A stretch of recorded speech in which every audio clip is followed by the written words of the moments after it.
Welcome to Generational Wealth webinar. Thank you for joining us this evening. My name is Denise Smalls, and I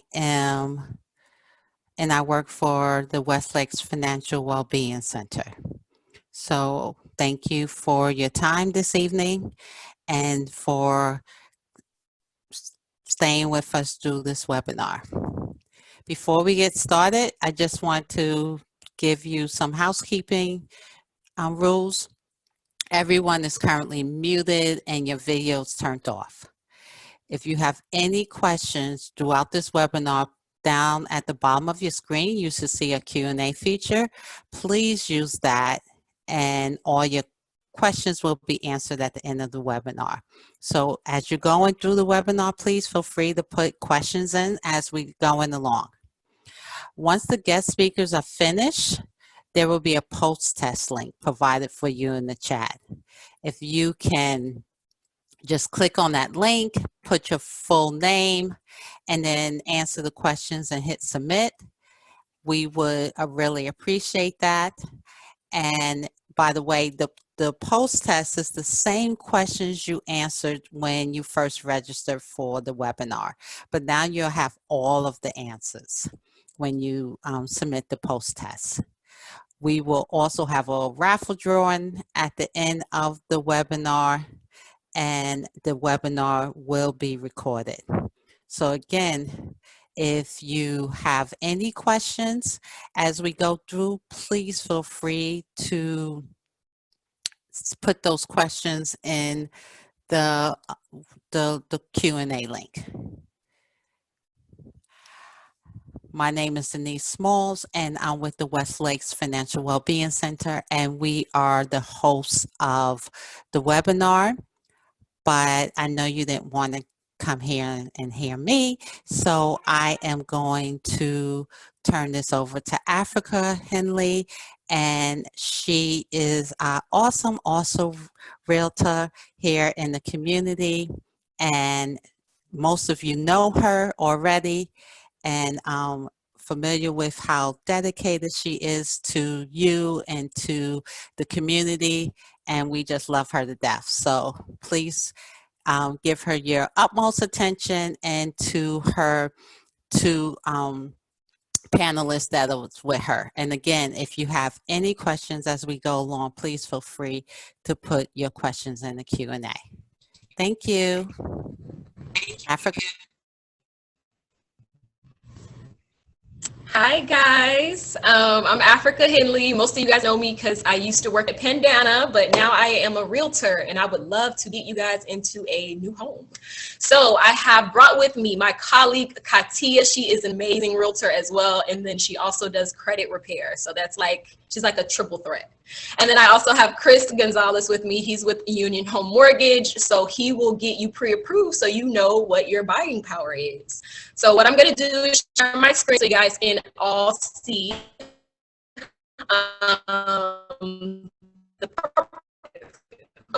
the idea of this is how to build generational wealth so that you can leave to your children. It's not just a home for you, it's a home. So, how to build wealth through real estate. Number one is buy real estate in up and coming neighborhoods. The Clear Lake neighborhood is a perfect neighborhood for you to buy, like the West Lakes area in general, because they're building so much in this area that you're going to almost always walk in with equity in your home. Know why before you're investing. So what's the reason that you're actually getting into purchasing your first home? Rent out residential real estate. So this would be you making like purchasing a duplex or a triplex or a fourplex where you live in one side and your tenants pay your mortgage. Timing the market. Right now is the most important time to buy because the interest rates are so low. So you can pretty much walk away with a home almost free. And then make money on your buy. So if you buy low and in this area, if your home increases in value, then you get equity in your home. So I have an example on the next slide of how this works. It's a duplex. The address is 2931 Kelvington Drive, Orlando, Florida, 32810. The price for the home currently is $220,000. The owner purchased the home in 2018 for $125,000. So they're about to make almost $100,000 off of a home that they own for 2 years. So that's how you make money when you buy. You buy smart, buy low, sell for higher. Now, the cool thing about this home, it's actually a duplex. It's a 2-bedroom, 1-bath on one side, and then there's a 1-bedroom, 1-bath on the other side. The mortgage payment, the estimated mortgage payment is around $1,000 a month. So let's say if you rented out the 1-bedroom for $550 a month, then your mortgage payment would only be $470 a month. You can't find anything for $470 a month in Orlando. Now, if you were to rent out the 2-bedroom, 1-bath, you can rent it out for $850 a month, and then your mortgage payment would be $170 a month. So it's very smart to buy instead of rent, because the landlord can increase your rent every year because they own it and you don't. This home also is in Lockhart, Edgewater area. So it's a really good neighborhood, Edgewater Drive area. Edgewater High School is a really great school to go to. And then the homeowner actually made money on the buy because they bought it at $125,000 and now they're selling it at $220,000. So that's the idea behind generational wealth. Buy low, sell high, buy low, keep it for the next generation to make money off of it. So we're going to the next slide. So we're going to talk about credit. I'm going to pass this along to Katia because she has one of the highest credit scores that I've ever seen in my life. So I want her to talk about this information. So I'm going to pass it along to you, Katia. All right, perfect. Thank you so much, Africa, and thank you for including me in this as well. Now, go to the next slide. You will pay less. What are some of the benefits of having your credit? Now, I'm really passionate about, having a strong credit score. Okay, so what does this mean? What does credit mean? That represents who you are in terms of your brand and your name. Are you worthy? Can we trust you with an investment? Can we trust you with a loan? Okay, so when you think of credit, it's kind of like your word. You're giving your word, but they're also checking your history. Okay, so what are some of the benefits of having a good credit score? You'll be able to pay less over time with your loans and credit cards. You get a lower interest rate. And speaking of interest rates, that's one of the first things that I would want you to do if you're looking to build your credit, is to call your current credit card companies and ask them, especially right now, this would be a great time to ask them to lower the APR, okay? And we'll go over that a little bit more later.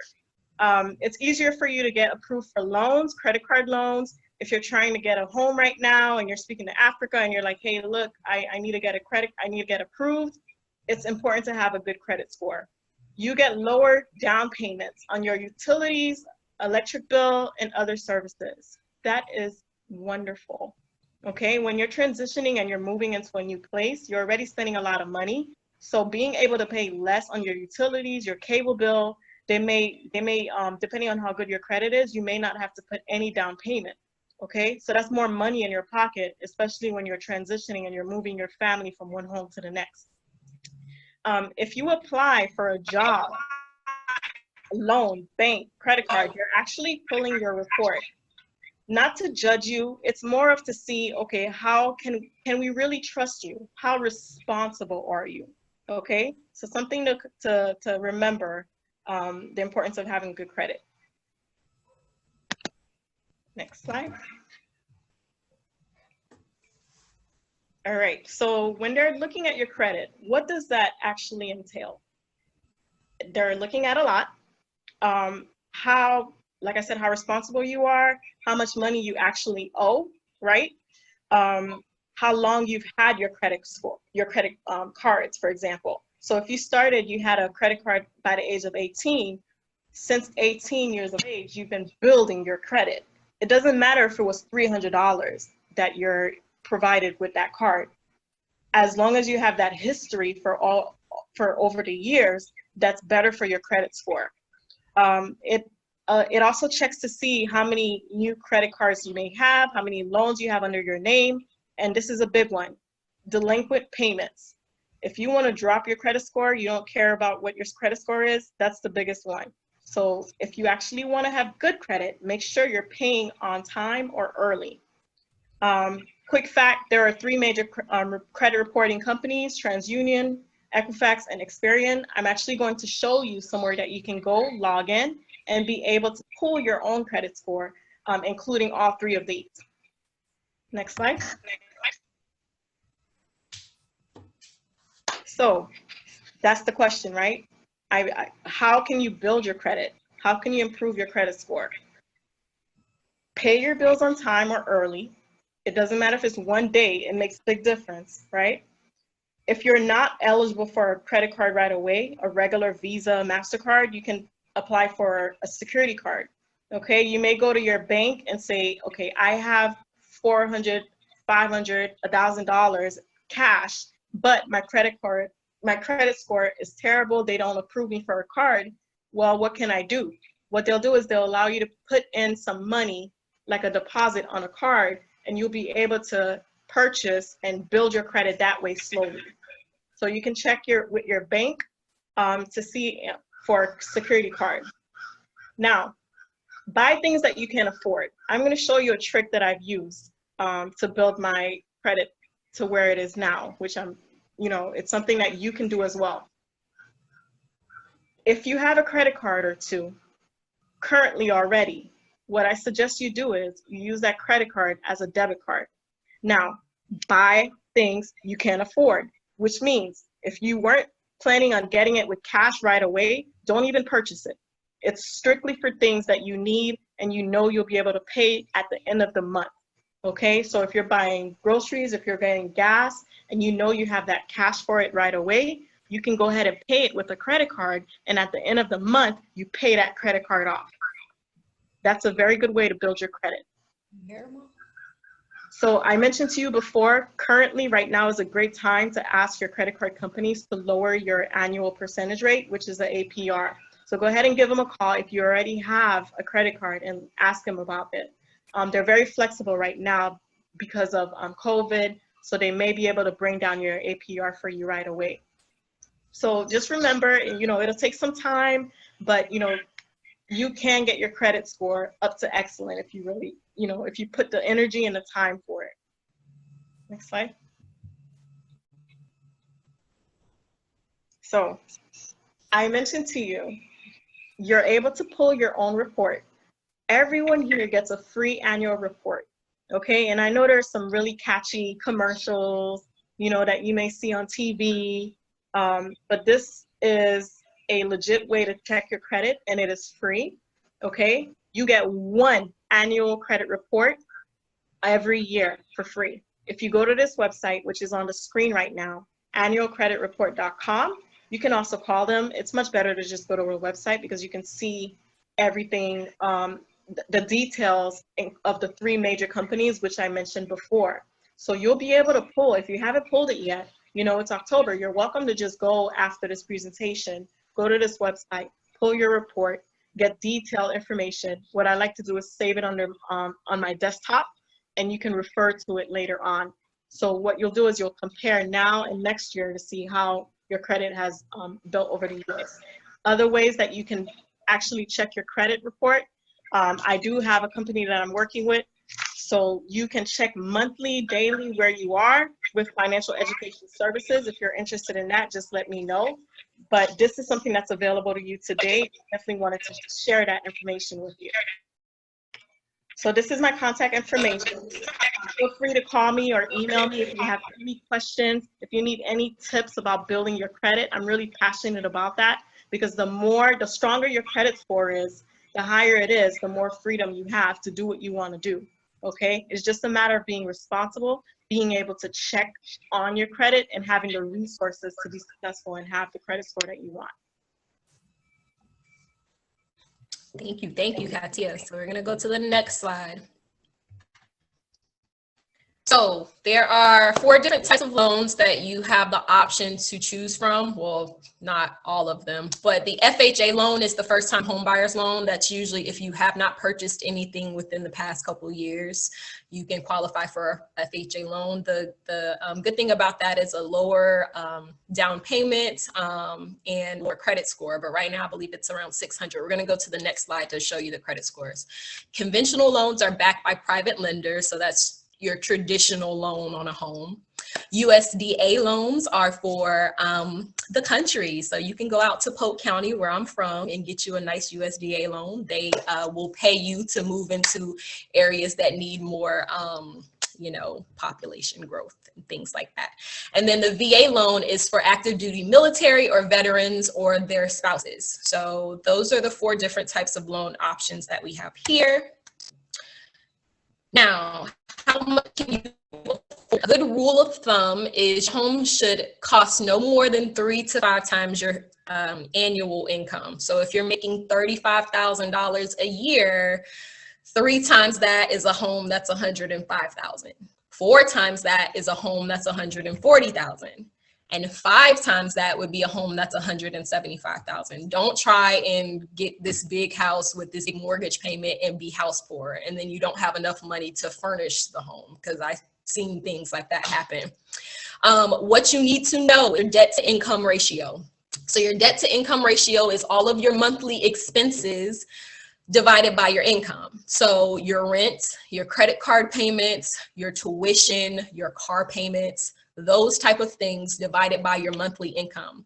Now, if you want to just plug and chug those numbers into a calculator, I'm going to give you my website at the end of this presentation, and there is a debt to income calculator on my website that you guys can just use. If you need help with it, you can give me a call. That's the same thing that I did when I did the application process for you guys at Pandana, to try and figure out how much money you have coming in and how much money that you have coming out. So yeah. Next slide. So what documents do you need for the pre-approval process? So in December, I had like a vision together and put together our pre-approval binder.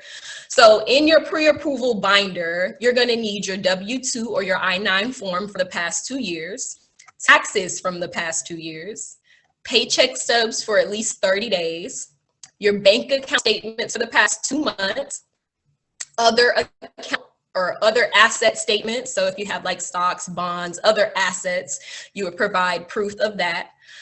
We need your residential address for the past 2 years. So your landlord information, so that we can see that you actually paid your bills on time there. Landlord names and addresses and things like that.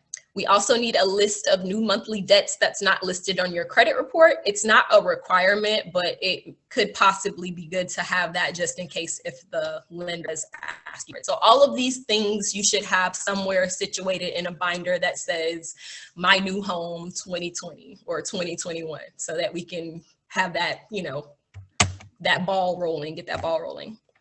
Now you're gonna have to do your research. What type of home do you want?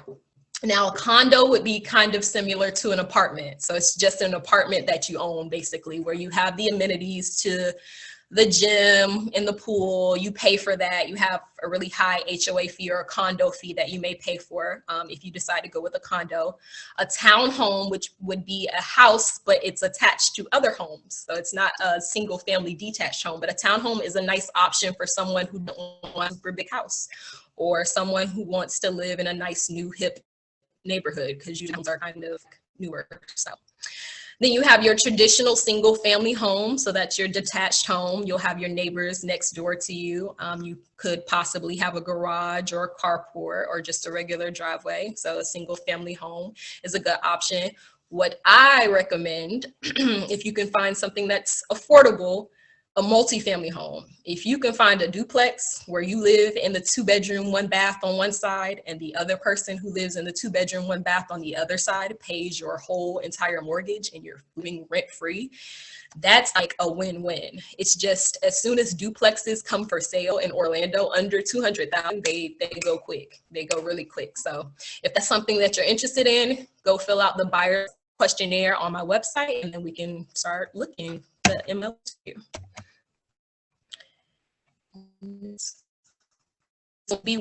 sorry. So your money, you're gonna have to get together some money in order to pay for your house. So your earnest money deposit, for anybody that has applied for an apartment, an earnest money deposit is kind of like your holding fee. It's the money that you'll lose if you decide to not take the apartment. It's the money that you're paying the landlord to take the apartment off of the market so you can decide whether or not you want it. So that's what your earnest money deposit is. And that's usually 1 to 2% of the total sale of the home. Your down payment, which would be your initial contribution to the home. So let's say if the house is $150,000 and you pay $25,000 as your down payment, that's how much you've paid in equity. So now all you owe is $125,000 left on the home. And then your closing costs would be the remainder of fees that's left due at closing. That's usually to pay your notary signing agent and things like that. The closing costs can run through 5% of the loan amount. So just keep this in mind because you are going to need money to pay for your house. There are some down payment assistance programs, but right now due to COVID, they're low on funding. But as soon as they do come back, I can definitely let you guys know so that we can get you applied for those. Now, where can this money come from? Where can you get all of this money from? Your 401k. So you can take a loan out of your 401k in order to buy your home. That is the only time that I recommend actually taking money out of your 401k to buy a home or something that's an emergency purchase. You can get a gift from your family. So if you go on Facebook and say, hey, friends and family, I am trying to purchase my first home. I have a GoFundMe set up. Can you guys give me $20 to go towards my down payment? If they don't give you $20 to go towards down payment, they're probably not really your family. So yeah. Then there's also the down payment assistance grants. So the city of Orlando has a down payment assistance grant, as well as the city of Orange County. Right now, they don't have any funding, but as soon as the program does come back, I definitely will let you know. Your employer, you can always go up to your boss and say, hey boss, I'm purchasing a home and I wanted to know if you would give me some money to help towards the down payment. Now, if you have a nice boss, I don't know why they would say no if they're making all of this money off of you. But yeah, it never hurts to ask. If you don't ask, the answer is always no. And then you also have the city, state, and federal grants. That goes hand in hand with the down payment assistance grants. So like the city of Orlando has a grant, and then Orange County has a grant. I'm pretty sure the state of Florida has a grant. It's just the grants are low right now. Your tax refund. So when you file your taxes in January and you get that money back, save that to go towards your down payment on your home. I don't know what you're spending it on. If it's not stocks or a down payment on your home, it should go into your savings account so that you could buy a home in the future. And then your work bonuses. So around Christmas, when they give you a little bit more money, instead of buying more Christmas presents, put it in the bank, save it for your down payment. So after you get all of your money, because a lot of people contact real estate agents a little too early. So after you get all of your money, then you start to look for your real estate agent. So what should you expect out of a real estate agent? So you should find someone that is going to fully disclose everything that's going on in the home, and they're honest. You want somebody that's not going to try and swindle you to get a higher commission check. You want somebody that has free communication. So y'all know, anybody knows me from Pandana who has my personal cell phone number knows I don't mind answering the phone after hours and going above and beyond to help you guys. So that's what you should look for. They should have the use of current and cutting edge technology. So we have access to the MLS. Your agent should have access to it. Some agents haven't paid for that software, so they don't have access. But yeah, they should have quality business connections. So they should have networks. You know, a guy that lives across the street from me actually builds homes. So if you guys want a brand new home, all we have to do is find the lot and he can bring the construction crew. They should be professional. You want them to be your friend, but you also want them to be professional for you as well. They should know the knowledge of the local real estate markets. So right now it's a seller's market and the interest rates are low. So it's time to buy because it's not a lot of inventory right now. And then they should have knowledge of local rules, regulations, and required documents. So I got you covered. Me, Katia, we got you covered. So contact us. So after you get your real estate agent, then you guys are going to go shopping together for your new home. So some things that you want to look for in your home while you're doing your touring is you want to test the plumbing. So you want to test the plumbing by running the shower to see how long it takes for the shower to get hot, how strong the water pressure is. If that's an issue before you make an offer, it could be an issue down the line where you have to redo the piping, the plumbing. Try your electrical system. So what I would recommend is go flip all of the switches to see if they work. Take your cell phone and your charger and plug it into each outlet to make sure that each outlet works. You don't want to get into a situation where one side of the house has to be rewired because there was a burnout or something like that. You want to open and close all of your windows and doors to make sure that you have access. If there's a fire, you want to be able to get out. You don't want your window to be painted shut from the previous owner who didn't disclose that to you. Another good thing to look for when you're purchasing your first home is the neighborhood. You cannot pick your neighbors. So if you are looking at a home and the neighbor next door is growing some funny plants in the backyard and you call the cops on them and you find out they can legally do that, then you have to live next to that. So you want to look at that before you actually buy a home. If you're the type of person that has a lot of family always come over and they have all of these cars that take up the street, then you might want to get on like a dead end street, maybe a cul-de-sac, somewhere where you have ample parking for all of your guests that are going to come. And then another thing is you want to make sure that your house is conveniently located. The West Lakes area is perfect. We're right by I-4, we're right by Publix, we're right by the Millennium Mall. So we're centrally located to everything. You don't want a house that's going to take you an hour to get to Walmart or 30 minutes to get to Publix. That's no bueno, unless you're the type of person that lives on a farm and you kill your food. So those are things to look for when you're going shopping for your new home. So they found the perfect home. What's the next step? You make an offer. So your seller has three options. So they can either accept your offer, they can counter your offer, or they can decline the offer altogether. So if the seller decides to accept the offer, you move on to the next step, which is closing. Yay! If seller makes you a counter offer, you can either accept the counter that they made, or you can make a different offer and submit that to the seller and hope that they would take it. If the seller refuses your offer altogether, you can make a new offer, or you can decide to begin a new round of house hunting. Now, let's say if the seller accepts your offer, then we move on to the home inspection. You're gonna have to have a home inspector come out to make sure that everything is bueno. So it provides you a way out if you find that the plumbing is corroded and there's no way for you to be able to feasibly fix that. The home inspection also provides safety because it could be an illegal addition added onto the house that wasn't permitted correctly through the city, and it has to come down. It reveals any illegal additions and installations, so because people really do like to add things onto their houses, but they don't like to get it permitted, and that's not a good thing. The home inspection also provides protection, and it's a negotiating tool. So let's say if you find something like the plumbing is corroded and you want the seller to come down $20,000 because you know that's how much it's going to cost for you to repipe the house, then you can negotiate that in your offer. It also forecasts future costs. So if the house has a roof that is on its way out, you may be having to pay for a roof come next hurricane season, because that's what happened to us when we purchased our house. As soon as hurricane season hit, those shingles flew and we had to get our roof redone. It determines your deal breakers.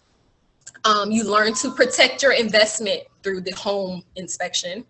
It also reveals the big picture, and then it determines the insurance. So I'm gonna go to the next slide.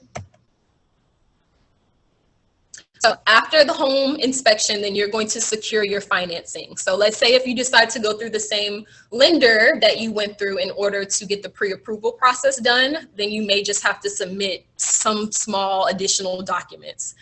If you decide to go with a whole totally new lender, you're going to have to provide all of the documents that were listed on the previous slide for them to get you pre-approved and get that process rolling. But your loan officer will pretty much let you know everything that you need. Just make sure during this time to respond quickly, because the quicker you get documents to them, the quicker you'll get that clear to close.